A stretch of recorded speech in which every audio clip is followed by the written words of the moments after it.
Lots of teams, or 4 teams to talk about, not lots of teams to talk about. We'll start from the bottom, though. Denver Broncos, after finishing 5-12 last year, I thought they were going to win this division. I thought they were Super Bowl contenders. God, was I fucking wrong. Notable additions for the Broncos this offseason: Mike McGlinchey, Ben Powers, Zach Allen, and Alex Singleton. Notable losses: Draymond Jones. And obviously, they brought in coach Sean Payton. And that's the big one for me. That is the big improvement. They got rid of Hackett, who did not have a clue how to be the head coach of a team. I don't even know if he can be an offensive coordinator without Rodgers being his quarterback.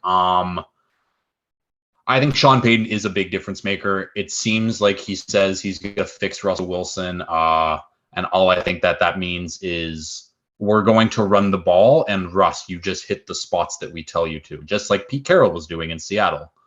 So I think it'll be good for the Broncos. I think their offensive line improved greatly, especially after all the injuries like last year. So I think they're going to run the ball. I think Javonte Williams and Samaje Perine, that's going to be their duo. They're going to run the ball well. They're going to kind of try to recreate what they did in Seattle, at least on offense anyways. Where are we at with Sean Payton? Spills, I saw you make a face. I don't know. I think he's just making dumb comments in the media. He's been out of the game for a little bit here, and I don't really care. I was not feared by any means when they signed, or did they trade for him? Did they just sign him? I forget. They traded for him. Trade it for his rights. Yeah. I don't care. I was never really a huge Sean Payton guy anyways. I don't think he's going to fix Russell Wilson, and this team doesn't scare me one bit. So whatever. Mm-hmm. See, I am a big Sean Payton guy. I think he carried the last few years of that Saints team before he headed on to the broadcast booth for a while. But yeah, no, I think the biggest thing with the Broncos this year is that, it's a very good roster. The big X factor is Russ. I'm not talking about Russ. Every other position, they've got solid wide receivers. They added a lot to the O-line. They've got solid running backs in a solid run scheme that Sean Payton runs. Their defense was very good last year. I think they were top 5 defense, which is impressive considering how much they were on the field. Russ did. Yeah. But the big thing too is that I think a lot of people haven't really been talking about is the fact that they now have very, very rich owners who have spent a lot of money on this upgrades this offseason, and they're going to have expectations. And I think they're going to be pretty quick to make changes if this doesn't work. So maybe it's not going to be this year. Russ is bad again.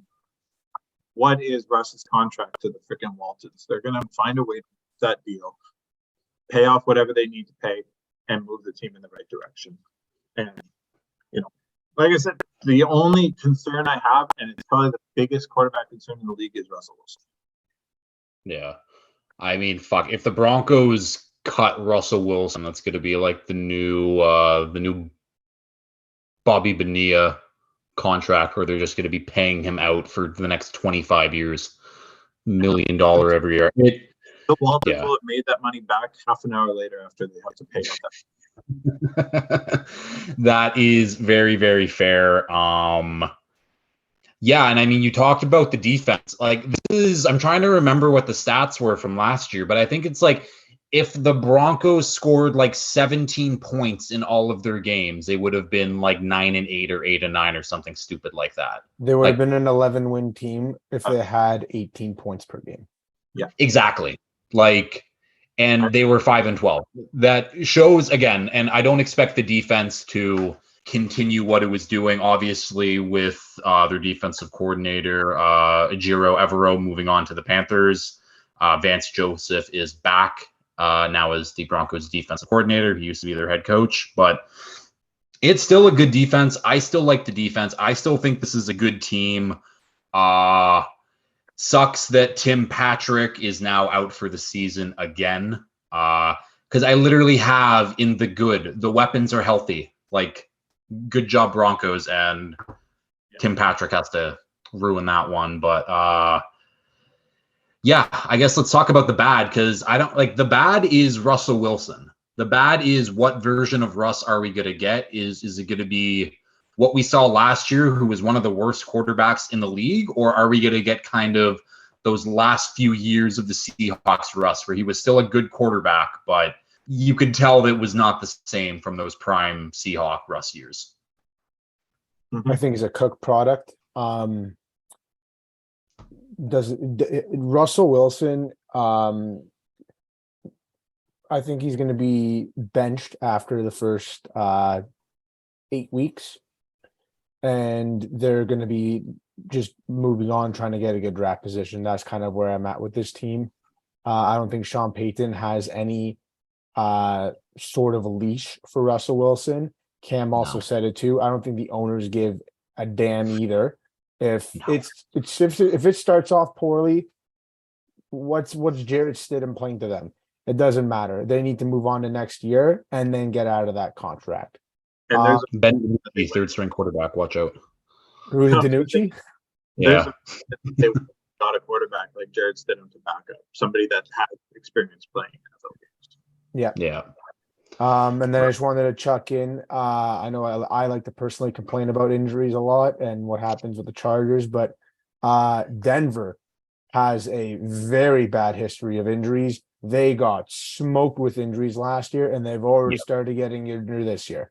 I don't know if it's something with the altitude. I don't know what's going on over there. I don't think they can stay healthy. I haven't seen any sort of there's no data showing that they stay healthy over a period of time. So we'll see what happens, but people are falling like flies. They lost Hamler. They lost who else did you say there? Tim Patrick. Cortland Sutton's going to tear something next week, and Jerry Jeudy's always had injuries, and I don't know what's going on here. So hopefully they can stay healthy, because wouldn't want it to be that easy for the powder blue this year, but that's what I got. Injuries, and then Russ is I just think he's toast.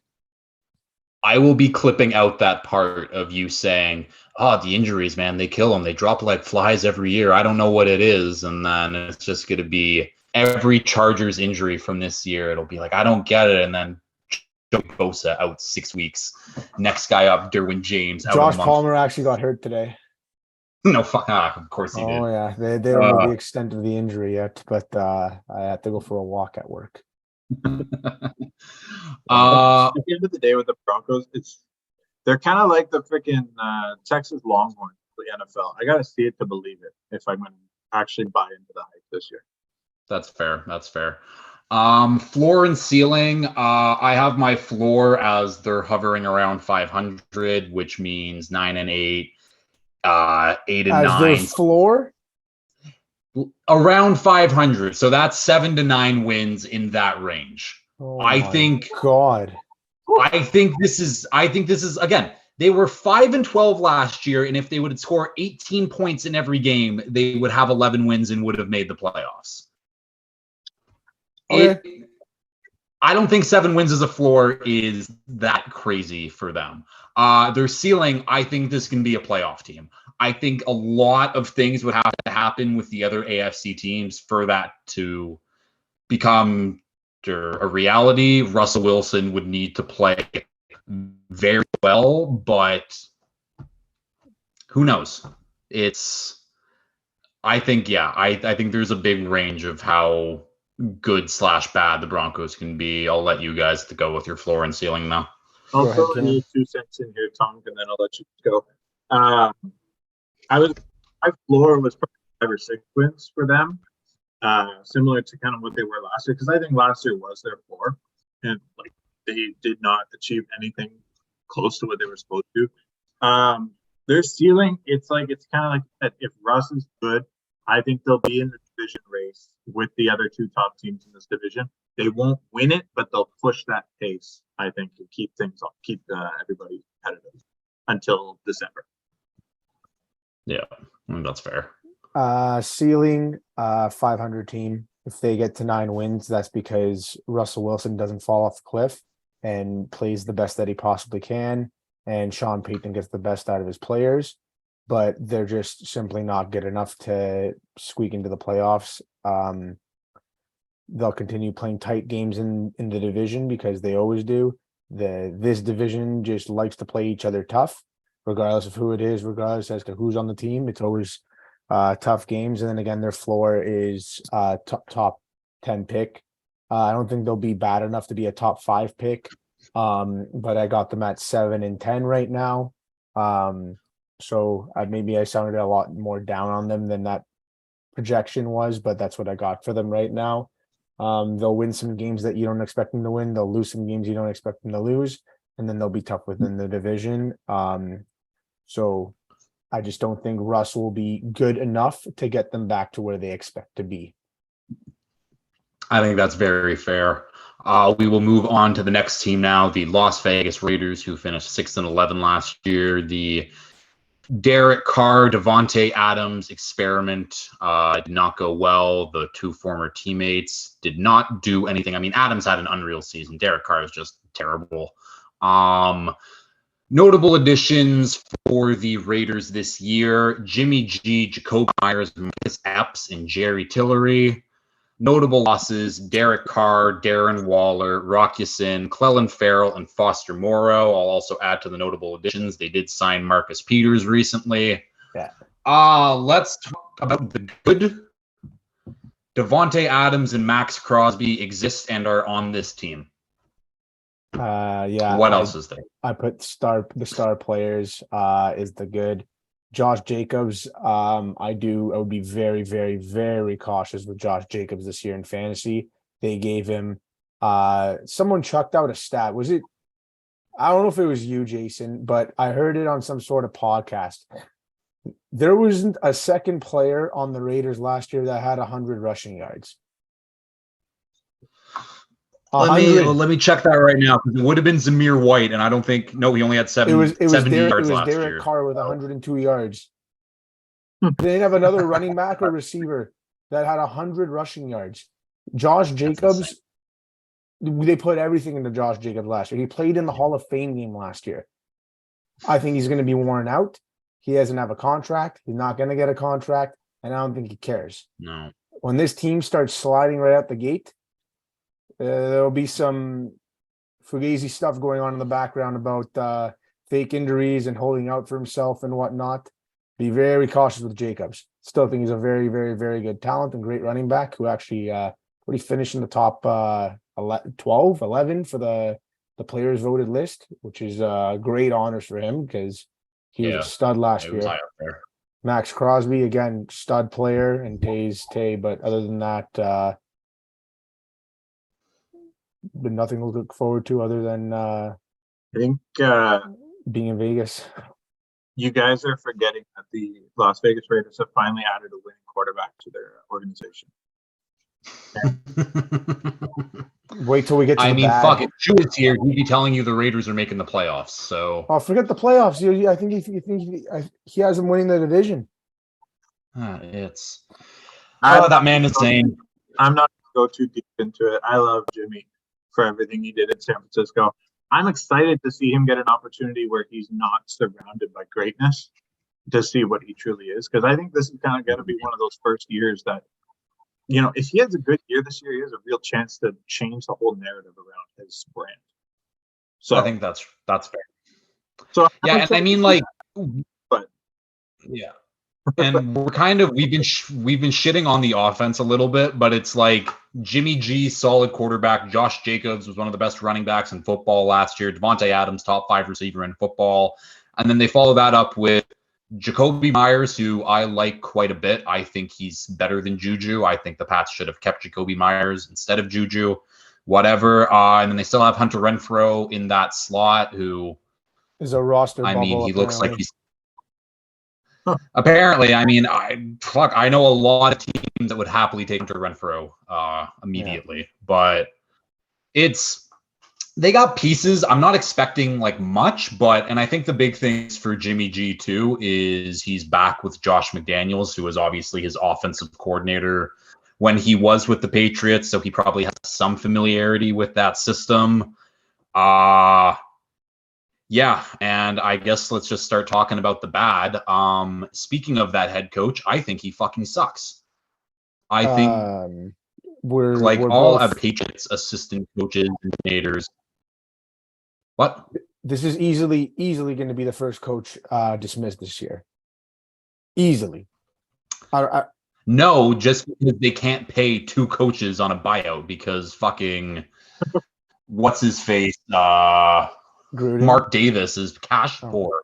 Yeah. Gruden and Gruden and McDaniel. Yeah, that's a good point. Maybe they can't fire him right away, but holy hell, are they going to be piss poor? And it starts with the coaching. Josh McDaniels is a trash coach. And then again, my other note here, I'll toss it back to you two. But and actually, no, I just had coach, but they don't have a lot of depth either. As soon as they lose any of their star pieces, like if God forbid Max Crosby were to miss any time, this is easily one of the I think they're equally as bad as the Rams on defense. That's how poor I think this defense is. I think that's pretty fair. I mean, it is literally Max Crosby. Maybe Chandler Jones can find some sort of form because he did nothing last year. They did draft Tyree Wilson, who I expect to go that role from Chandler Jones very shortly. He is still hurt and missing training camp. But after like those 3 names, and like Chandler Jones is like a question mark really at this point, it's a whole lot of nothing. This secondary is going to get absolutely torched every play, like every game. When your best corner in 2023 is Marcus Peters, you've got problems. That should not be a thing, but here we are. Yeah, no, it's not great for the Raiders, especially in this division. Yes, that's that is huge. Yeah, that they're gonna get picked apart every single week. I just have no trust in the Raiders. It kind of boils down to that. I don't care how many players that they have. I don't trust them at all. No. It's a nice segue into our next team, but anyway, so I'll let you get to the ceiling floor first. There you go. Go ahead. Ceiling, pick just outside the top 10. Maybe they're flirting around, I don't know, 7 wins. Again, that's just if Jimmy comes in and performs higher than I expect him to. I haven't seen any evidence of Jimmy on a team outside of a super team, like Cam said, where, again, he was still criticized for his performance. The Raiders don't have that kind of offensive line. He's not going to get that kind of protection. I think this can get off the rails fairly quickly. So their floor is a top 5 pick, and they'll be in position to select their quarterback of the future. Yeah. I had the same thing written down. Top 5 pick plus fire sale. Yeah, I have the same thing. I have floor as top 5 pick, top 3 pick, ceiling around 500. Is what it is. We shall keep moving on. Next up on the list is the team from LA, the LA Chargers. Finishing 10-7 last year. Going into last year, I was like, man, Chargers looking really good. This is a Super Bowl caliber team. It all fell apart fairly early with injuries. They bounced back, rallied back. Man, that first half against the Jags was incredible. And then that big dumbass of their head coach just couldn't do anything. He's a bad coach. They fell apart to the Jags, and that's where their season ended. Let's talk about the notable additions. Notable additions for the Chargers this offseason. Eric Kendricks. That's the only add. However, the notable losses, who else did they add? Oh, you have to include Kellen Moore as a notable addition. We're going from the worst offensive coordinator in the NFL. I'm getting to it. I'm getting to. I didn't include him. I didn't include coaches in any of the things. Yeah, you put Sean I just Payton talked about before. them later. Yeah, you put Sean Payton Let before. me do my thing. Let me do my thing. You can talk later. So The notable losses. You put Kellen Moore and Sean Payton in the same sentence. Let's calm down there a little bit, but continue. The notable losses, they did have none. They didn't lose anybody. I think they lost Matt Filer, but who really cares about that? Drew Tranquil went to the Chiefs.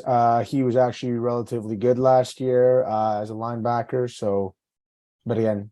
Okay, well, but they replaced him with Kendricks, who was obviously notably better. So that is an upgrade. Let's talk about the good for the Chargers. I think the big thing, at least for this offense, is the continuity between all the position players. I mean, it's the same offensive line, it's the same weapons Herbert has had his entire career, and now they're adding Quentin Johnson, who was their first round pick, who looks like he might be the best receiver on the team, if we're being honest.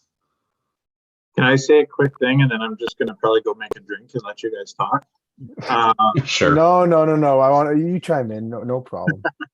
No, it's just teasing. Chargers are loaded on paper. I love Kellen as an offensive coordinator. I'm excited to see how that looks. I don't trust it. Go ahead. Yeah, that's that. Really Cam make a drink. Yeah. Yeah, continue. Yeah, here, go. Oh. You talk about all the good that the Chargers can possibly have this year. No, I'll save it. Continue. You're cooking. Okay. So I think the continuity on offense, I mean, getting Rashawn Slater back is huge because did he miss the whole season or did he come back for playoffs last year? No, he wasn't healthy for playoffs. He got injured in week 3. Okay. Yeah, second half. Yeah, that's what I thought. So I mean, yeah. And then Cam mentioned Kellen Moore coming in as offensive coordinator. So hopefully just their offensive system in general is better. Because I mean, all the Chargers offense last year was just dump off passes to Austin Eckler and passes in the flat. And I mean, they did not use Herbert's arm like they should when you have a quarterback with an arm like that. My last note for the good, obviously, we look at the defense and we see guys like Joey Bosa and Khalil Mack and Derwin James and Asante Samuel.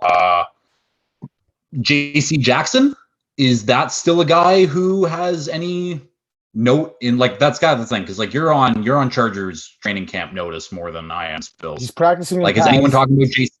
Yeah, he's playing in pads. He's recovered miraculously, way ahead of schedule.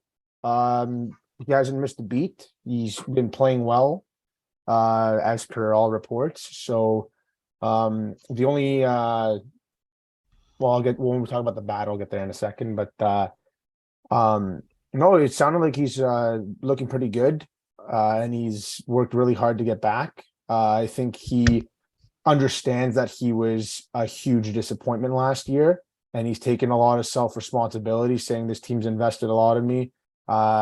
And he wants to get back to that top tier status that he came on board with, and we'll see what he can do. But I'll believe it when I see it. Yeah. Well, if no one else has any more good to say about the Chargers, Spillz, this is your chance because after this, I'm not. Oh, you want me to start with the good? Yeah. Yeah. So the good, they locked up Herbert long term. They had to do that. That was a huge headache that to get out of the way. I don't care if anyone thinks it's an overpayment. It's going to be an underpayment in 2 seasons. That's just how the market's going right now. It's really, there's been no discussion for whoever it is. Lamar, Hurts, it's going to be Burrow, and then it's going to be Lawrence next year, and it's going to continue going. It's just going to be, I'm paying you an extra $2.5 million or whatever it is. That's how the market's going. The number was 52.5. That's what he was going to get. There was no real negotiation there. So they locked him up. He says he feels liberated, free, loose, ready to go. And again, the Kellen Moore offense, they've improved. Why I'm really excited about Kellen Moore, I know you have some questions about his questionable plays and shutting down in big games against San Fran and whatnot and stuff like this. But at the end of the day, Justin Herbert is far more talented than Dak Prescott is. It's not even close. He has arm talent that Dak doesn't have. And to be able to have access to the weapons that they have on offense, adding in QJ, again, he's just been all over the training camp videos. Josh Palmer looks sharp. Their offensive line looks really good. It looks really solid. They got Zion Johnson back at left guard, where he played in college. He looked a little off last year. I was actually pretty disappointed with his play last year. But again, it was just kind of a big shit show all around. We're staying with the good here. Eric Kendricks has been standout at camp as well, and been a very, very, very good mentor for bust first-round pick Kenneth Murray, who everyone is raving about. I'm not buying that for a second because everyone said, "Oh, this is the Kenneth Murray breakout year." No, I think there's a better chance that Dan Henley, their third-round pick, is playing in his place after the first 5 weeks of the year, which is when they have their bye. And then now they have healthy competition in the secondary, which is good because that was one of their weak spots in the first 2 years of the Staley regime. Michael Davis has quietly become one of the better corners in the NFL, and JC Jackson seems to be right back up to speed. And that allows you to play Asante Samuel in the slot. And I'll get to the awards piece later. But again, they got a bunch of names. They got to stay healthy. They probably won't. And that's the end of my good. So. Okay. Let's get into the bad. And I will start it off with a question. Spillz, do you like Brandon Staley as your head coach? Yes. Wrong answer. Very wrong answer. And a lot of execs are on the same page as you too, but I have to ride with him. I'm riding with him. Yeah. There's a difference between having to ride with the guy and willingly choosing to back the guy. I'm willingly choosing to back with him just because the culture is compared to other seasons where they just got a sense of this guy has no idea what he's doing. I think he knows what he's doing, but it's just taken long to get to what he wants to do. Just blowing 27-0, please. Continue but that's just Chargers. Like there's no other team in the NFL that would have happened to other than the Chargers. That's just classic Chargers. How do you get out of the classic Chargers? How do we stop charging? I don't know. It just got to not happen at one point, but. It quite literally it's just Groundhog Day. It's every season it's the same thing. It's we got Super Bowl hopes. Oh my God, we're so good. This is the year, and then it all falls apart miraculously in the end. And I mean, fuck, you've been saying that for the last 20 years now. So so the coaching is my big issue with the Chargers. That is the reason why I don't believe in them as a real contending team. I think Staley will eventually hold them back. I do think Kellen Moore is over Lombardi at offensive coordinator. However, you did mention I have brought up that he has made some Brandon Staley-like mistakes with his play calling with the Cowboys, because those Cowboys had very, very good rosters over the years, very good rosters on offense, and it never amounted to anything. Stop if you've heard that before. Spillz, I know you have heard that a lot before because that's the Chargers. It just is what it is. The coaching, I'm just not a fan. I don't think Brandon Staley has what it takes to be a head coach. I think he will be fired by the end of this year, bringing Kellen Moore with him, which does suck for Kellen Moore because this is truly Kellen Moore's chance to be a head coach. If the Chargers look great, Kellen Moore will be gone and he will be a head coach somewhere next season. If the Chargers flame out, they're both gone. Simple as that.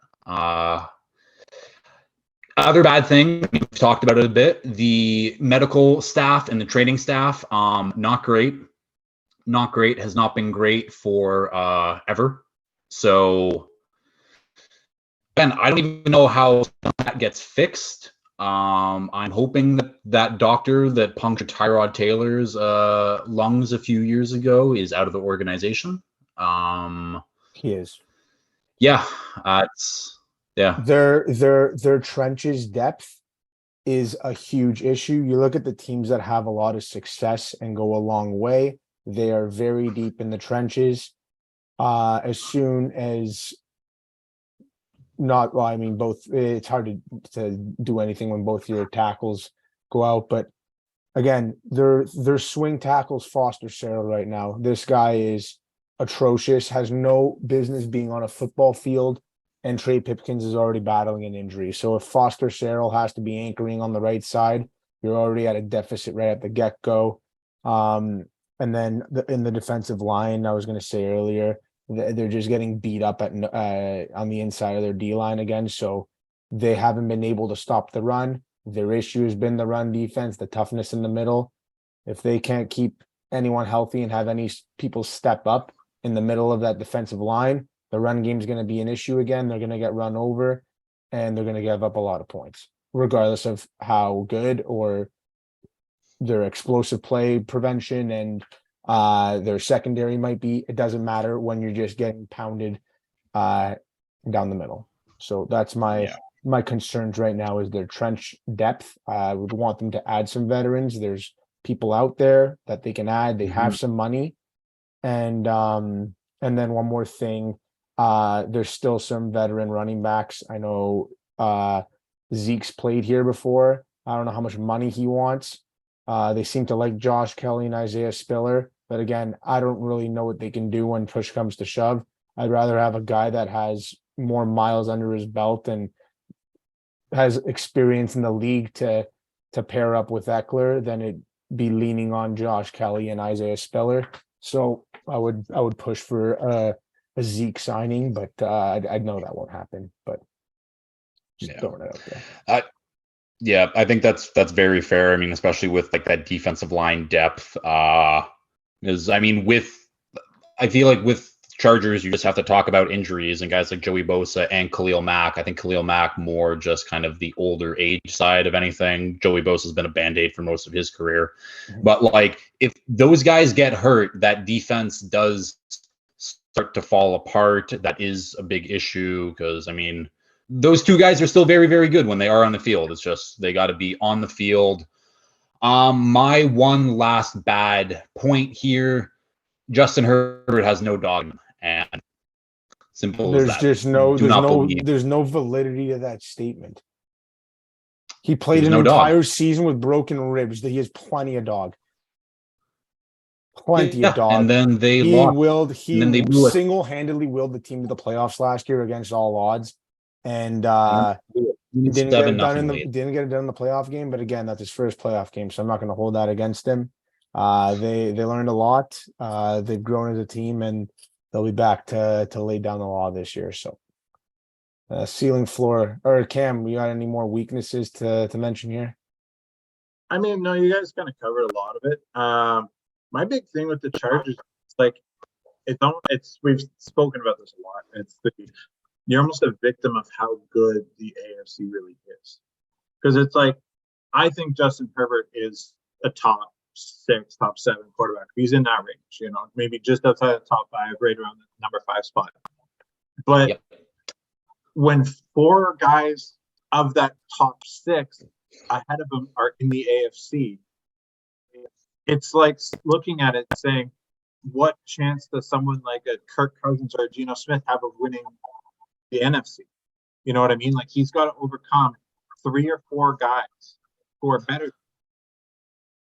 Yeah, but we're not seriously putting Geno Smith overcoming Jalen Hurts versus Herbert overcoming Mahomes or Burrow. It's not even close. Herbert is so much closer to that tier than Geno Smith is to a Jalen Hurts kind of tier. No, it's not that far. What if Josh Allen and Joe Burrow and these guys can make a jump to that tier? Herbert can't. No, because he has no dog. Okay, you'll be on all fours barking at the end of this year. I'll tell you that much. I'm not saying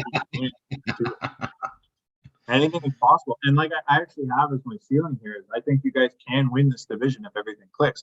You go position by position, comparing yourselves to the Chiefs. There's only a couple positions that the Chiefs are better than the Chargers. I'm not disagreeing with that. But when the difference then becomes, yeah, 2 or 3, like you could look at quarterback, tight end, defensive tackle, and head coach. and Head coach by a mile. Yeah, by a mile. But that's Anyhow, is the difference in roster big enough? Yeah. That's really ceiling. Yeah, ceiling. I have ceiling at like a 14-15 win team if everything clicks. You know what I mean? But that's a big if. Like I said, yeah, there's not on paper. There's a lot of holes on this Chargers roster, but I will believe when I see it that clicks. Jason, ceiling. My floor and ceiling, I have the floor as you guys just missed the playoffs. I don't think that should come as a shock, just given what the AFC is. The ceiling, I think you guys can make it to the AFC Championship game. You're not making a Super Bowl. You're definitely not winning a Super Bowl, especially with who is at coach and who is at your quarterback position, because he does not win. He does not win. Wins Rose Bowls. Wins Rose Bowl MVPs.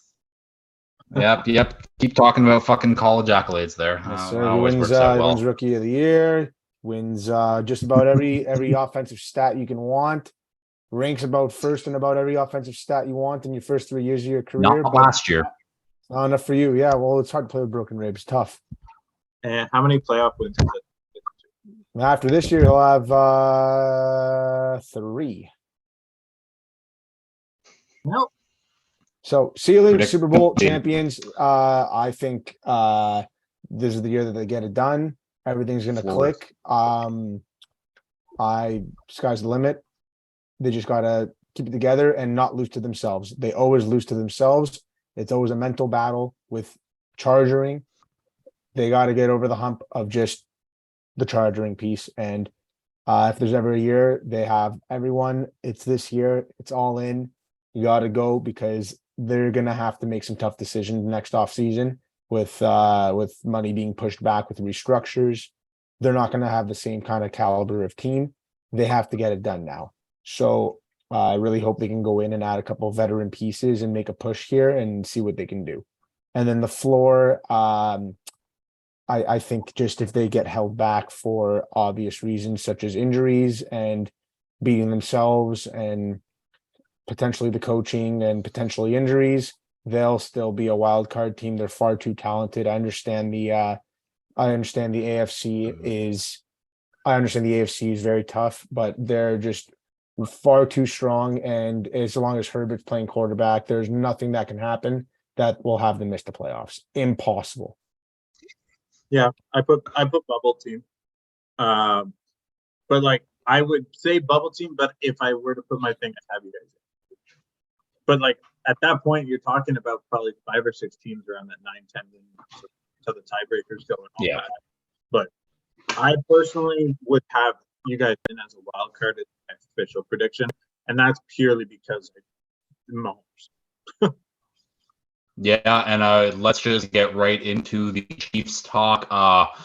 Super Bowl champions, Kansas City Chiefs, 14-3 last year. Went on a run to the Super Bowl, ended up having a crazy game against the Eagles. The Self-Father helped them win that one. Notable additions for the Chiefs this offseason: Jawan Taylor, Charles Menahue, who is now suspended 6 games, and Donovan Smith. Notable losses for the Chiefs: Juju Smith-Schuster, Orlando Brown, Juan Thornhill, Andrew Wiley, Mecole Hardman, and Colin Saunders. Let's just talk about the good. Pat Mahomes, Andy Reid, Travis Kelce. The rest I do not care about. That's good enough to win a Super Bowl. Doesn't matter what the rest of the team looks like. And Chris Jones. Sorry. I mean, we've seen this team retool their different positional groups in one season just with good coaching and development. Yeah. I have no concern. My only concern is the wide receiver position, but it's like whoever you bring in is going to be the second pass catching option anyway, so the burden's not that big. No. Yeah, I mean, like that's truly like all I have to say for the good, because we know how good the Chiefs are. They're very good.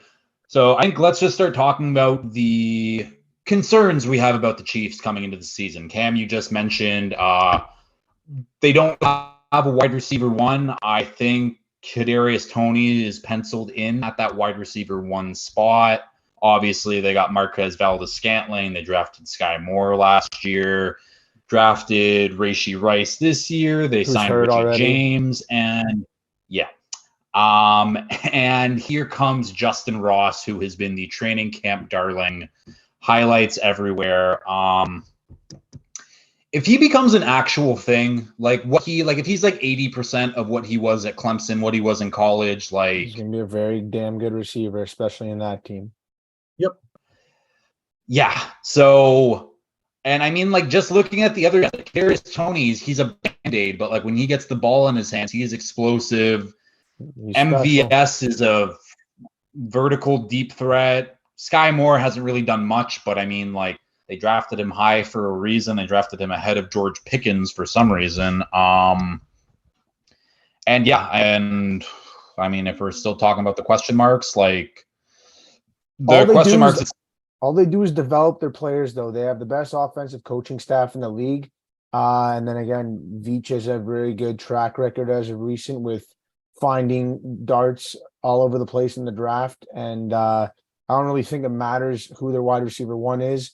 I think their offensive production will be just as good, whether they had added Hopkins or not this year. The whole talk was, can they get Hopkins? Do they need Hopkins? I don't think they need Hopkins. It doesn't matter. People will get schemed open. People just have to catch the open passes. Doesn't really matter who it is. Yeah. We'll talk about the offensive line just quickly here. They brought in Jawan Taylor to be their right tackle. Obviously, it's a good sign for them, but I think bringing in Donovan Smith to be their left tackle, who obviously was bad last year for the Buccaneers, who has been very good over the last few years, I think he's in a position to kind of have that resurrection of his career just slightly.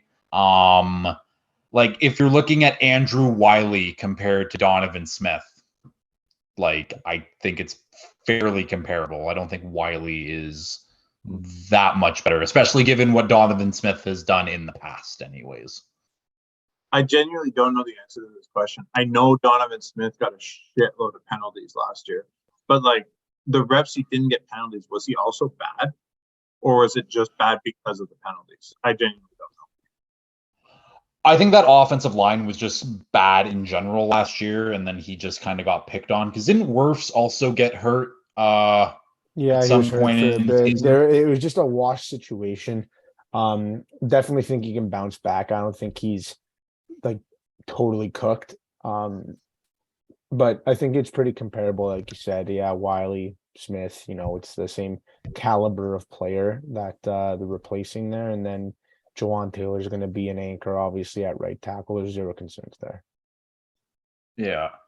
And my last concern that I have for the Chiefs is my big thing for them last year is this young talent that they had that it's Veach, right? Brett Veach is the GM, right? Yeah. Absolutely killer draft in 2022. Yeah, 2022. All of those guys hit. Those guys need to keep getting better. Guys like George Karlaftis and Trent McDuffie.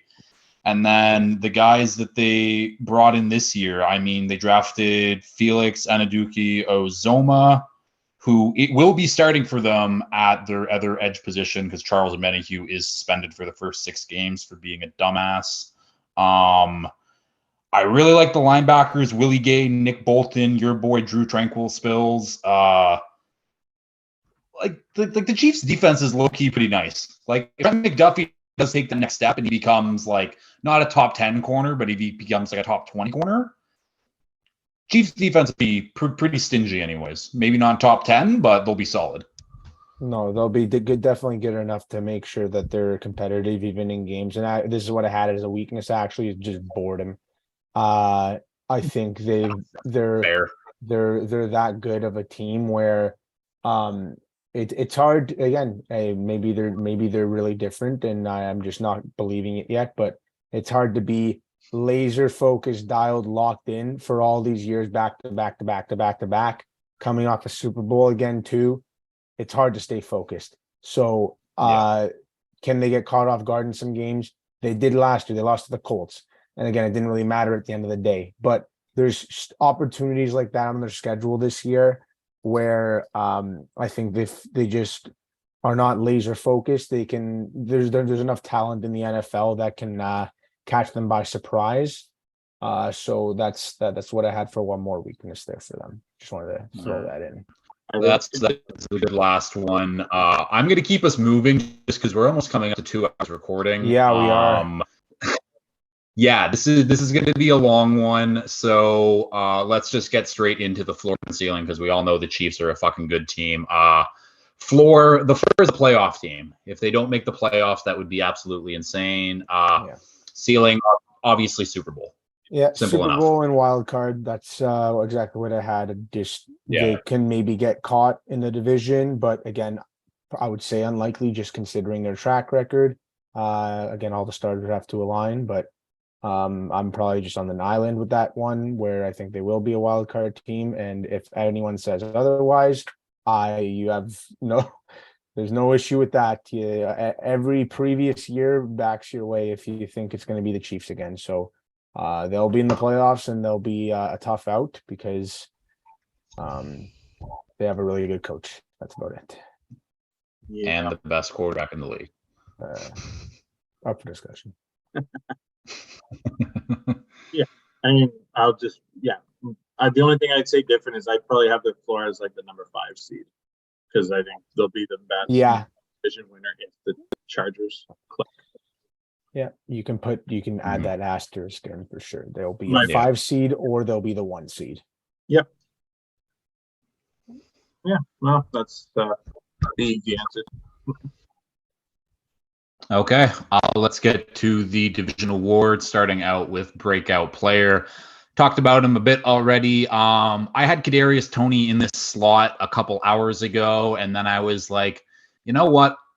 I'm buying into the Justin Ross hype train completely. I think, will he come out of the gate immediately this season and show out? I don't think so. I think we'll have to earn those, but I think come October, come towards Halloween time, I think Justin Ross will work himself into that offense, and he will be immediately one of the best targets Pat Mahomes has to work with, at least at the receiving position. Justin Ross is my breakout player. It's a good pick. I definitely want to pick him up earlier in fantasy than I should, just in case he is really good. I'll kick myself in the head for not having him on my team. If you're expecting to get him in the last round, that's not going to fly with me, at least. I'm definitely overdrafting him, so be prepared for that. My breakout player is Asante Samuel. My bold prediction for the year, I just think he is one of the best ball hawks in the NFL. He has a huge tackling issue, but as long as he can shore that down, I think he'll have really good opportunities coming out of the slot this year. As long as JC and Davis can lock it down, I think he'll have a 10 interception season. So it's a lot of picks, I know, but I'm going with that number. 10 pick season for Asante Samuel, breakout player in the AFC West. That'd be insane. I had George Karlaftis written down here, but I think that's boring. So I'm going to go with the QB1 of the Las Vegas Raiders is going to break out and show everybody that he is not a product of great systems. He is going to be a legit. We can't be calling Jimmy G a breakout. That's outrageous. I love it. Going into like his 10th year in the league, he's about to break out. I mean, fuck, Gino did it. I mean, maybe Gino Jimmy G can do it too. Fuck. That's hilarious. Not a bad one. That's different anyways.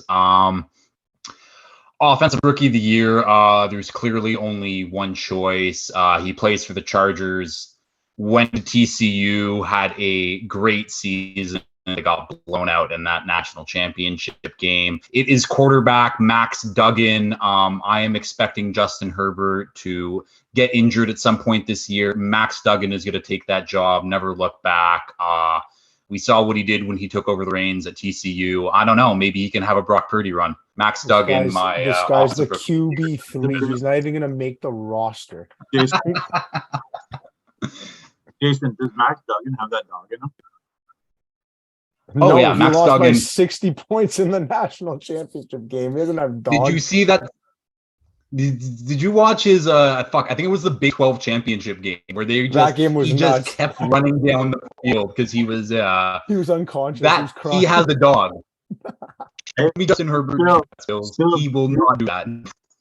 Spillz, you love your college accomplishments. I don't think Justin Herbert even made the national championship game.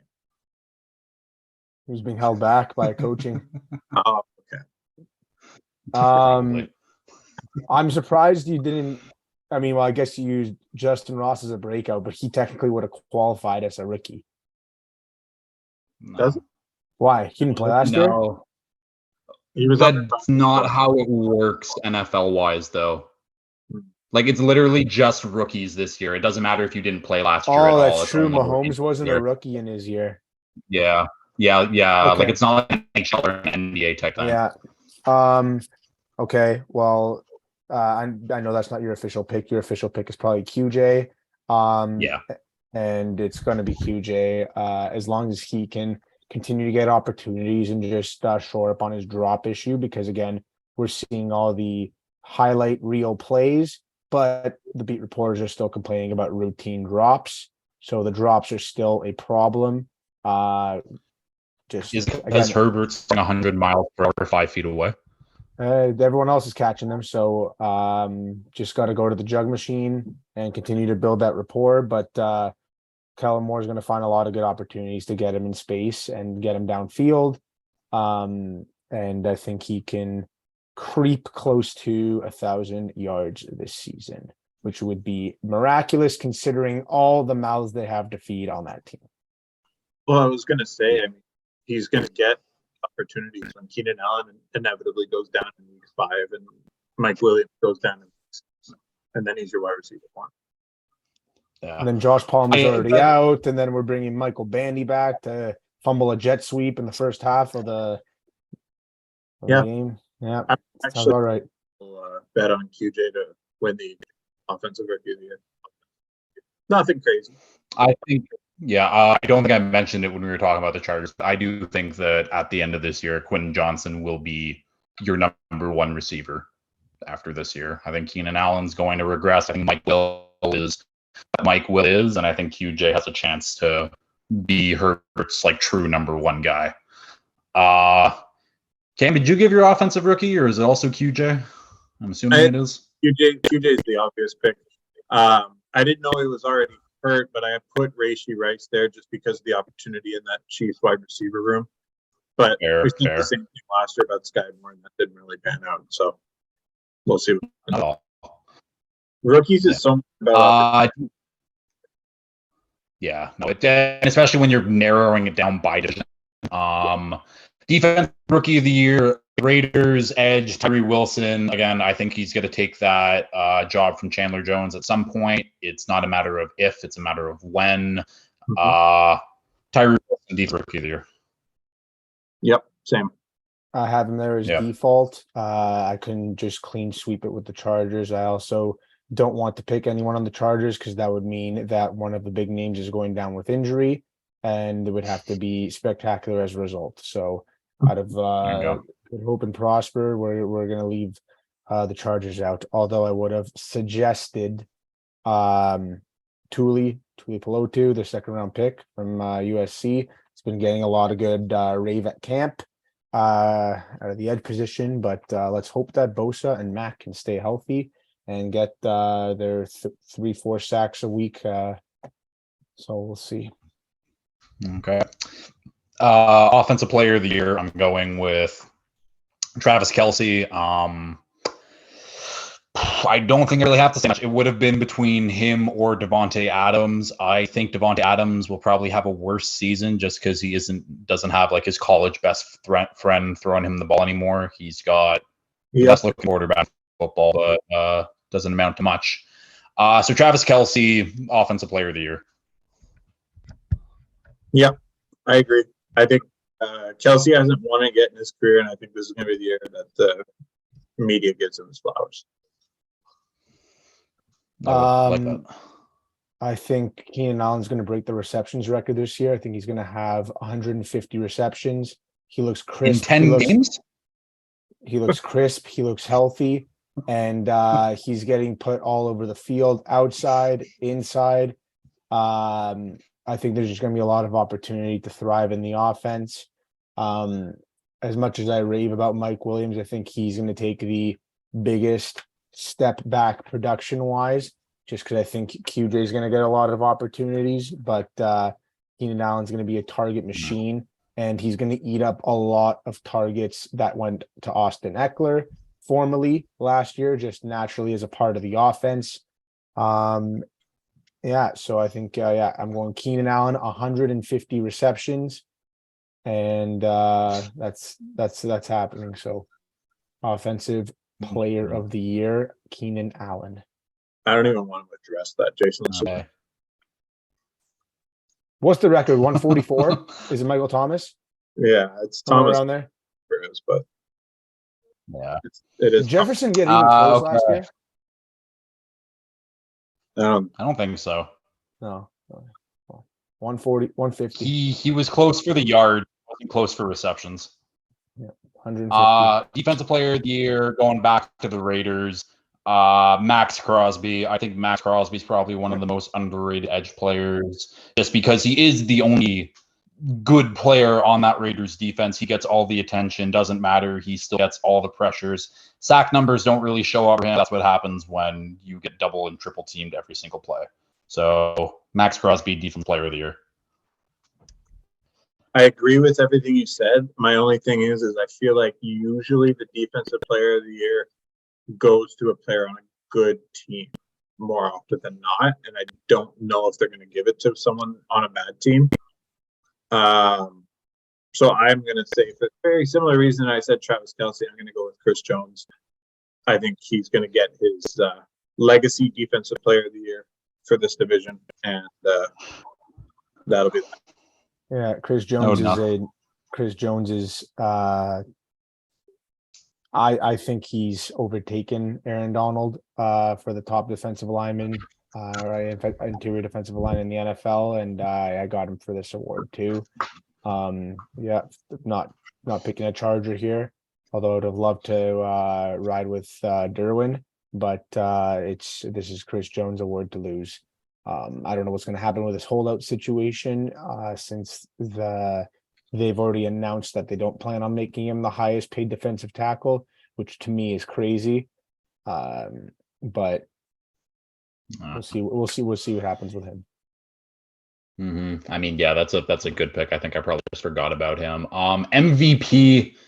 I'm picking Pat Mahomes. Cam, I'm sure you're picking Pat Mahomes, and Spills, you're picking Max Duggan, right? Justin Herbert is winning the MVP award. He's winning the Super Bowl MVP award. And he's going to have 5,500 passing yards and 55 touchdowns this season. Jesus Christ. That would be. Also, just as an aside, if you go on FanDuel, if you're to bet Justin Herbert over 35 touchdowns, I think it's plus money for like whatever reason. That is a bet I'm totally taking because he should have more than 35 touchdowns this season. Yeah, but he's just simply not better than Patrick Mahomes. So Patrick Mahomes will be this year, and that is what it is. Since you brought up FanDuel, I'll do some advertising for them as well. You put $50 on a Super Bowl winner, and for every win that your team gets throughout the season, get a $5 credit. So if you put $50 on the Chargers, you'll have your money back after week 11. Sorry, 12 because they have a bye. So. That's what I did with the Eagles last year. Yeah, that's what I did with the freaking Bucks last year. Don't want to talk. Didn't even make his money back. No, he didn't. And to finish it off, division winner, I'm with the Kansas City Chiefs. Cam, you're going with the Kansas City Chiefs. Spillz, you're obviously going with the Yeah, I got him 13-4, and I got the Chiefs 12-5. There we go. Okay, well, that was really fucking long. Lot of good NFL discussion, lot of good talk. Any last notes about anything NFL related before I end it here? Yeah, you're gonna eat all your words and all your demise you put towards the God, the Savior, Justin Herbert. Open up. You're going to be getting an egg right in the middle of your forehead after week 1 when you absolutely put the Dolphins in the walk. So good luck. Yeah, you'll need it. Yeah, it's Cam, going to be a blowout. Fuck. Yeah, Cam, have I told you about that bet? No. Okay, so week 1, because funds are low currently in the Wells household. So I was like, Spillz, week 1 bet, we got to do something. Basically, the loser is just getting an egg smacked on their head. I like it. Yeah, so that'll be a big week 1 matchup. I can't wait. I'm so happy that that's the week 1 matchup. Jason Yoke Wellesley is gonna be your new name there. Fucking yoked is right. Because